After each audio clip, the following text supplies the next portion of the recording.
முருக பக்தர்கள் அனைவருக்கும் என் அன்பான வணக்கங்கள். வேலுண்டு வினையில்லை, மயிலுண்டு பயமில்லை, குகனுண்டு குறையில்லை, கந்தனுண்டு கவலை இல்லை மனமே. இன்றைக்கி நம்ம இந்த பதிவில் அருணகிரிநாதர் எழுதிய கந்தர் அனுபூதியில் வர 3வது பாடலையும் அந்த பாடலுக்கான விளக்கத்தையும் தான் இந்த பதிவில் நம்ம கேட்க போகிறோம். கேட்கலாமா?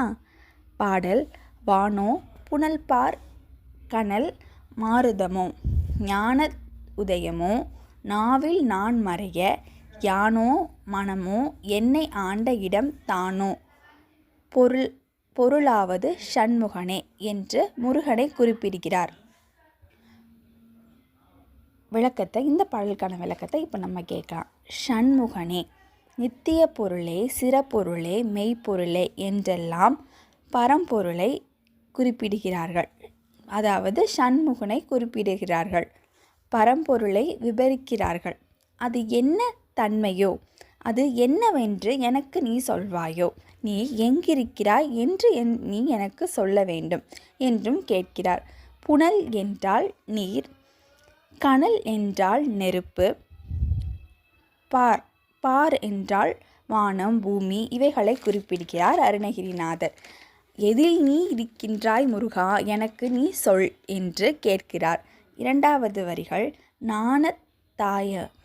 ஞான உதயமோ, நாவில் நான் மறைய என்றும், ஞான உதயம் என்று 4 வேதங்களை குறிப்பிடுகிறார். 4 வேதங்கள் என்கிறார்களே, எதில் நீ இருக்கின்றாய் முருகா என்று முருகனிடம் கேட்கின்றார். மனமே, என்னை ஆண்ட இடமே என்று திருவண்ணாமலையை குறிப்பிடுகிறார். திருவண்ணாமலையில் இருக்கிறாயா என்றும் திருவண்ணாமலையை குறிப்பிட்டு கேட்கிறார். அதாவது ஒரு சிறிய கதை ஒன்று இருக்கிறது, அதை மீண்டும் ஒரு பதிவில் நம்ம பார்க்கலாம். இந்த வரிகளில் திருவண்ணாமலையை குறிப்பிடுகிறார். இதுதான் நித்திய பொருளா என்று முருகனை கேட்கிறார். எதில் நீ இருக்கின்றாய் என்றெல்லாம் கேட்கிறார். இதற்கான விளக்கத்தை கந்தர் அலங்காரத்தில் குறிப்பிட்டிருக்கிறார்கள். அதை பின்வருமாறு பதிவுகளில் நம்ம கேட்கலாம். இப்போது இந்த பதிவு இதோடு முடியுது. மீண்டும் நன்றி, வணக்கம். மீண்டும் ஒரு பதிவில் உங்களை நான் சந்திக்கிறேன்.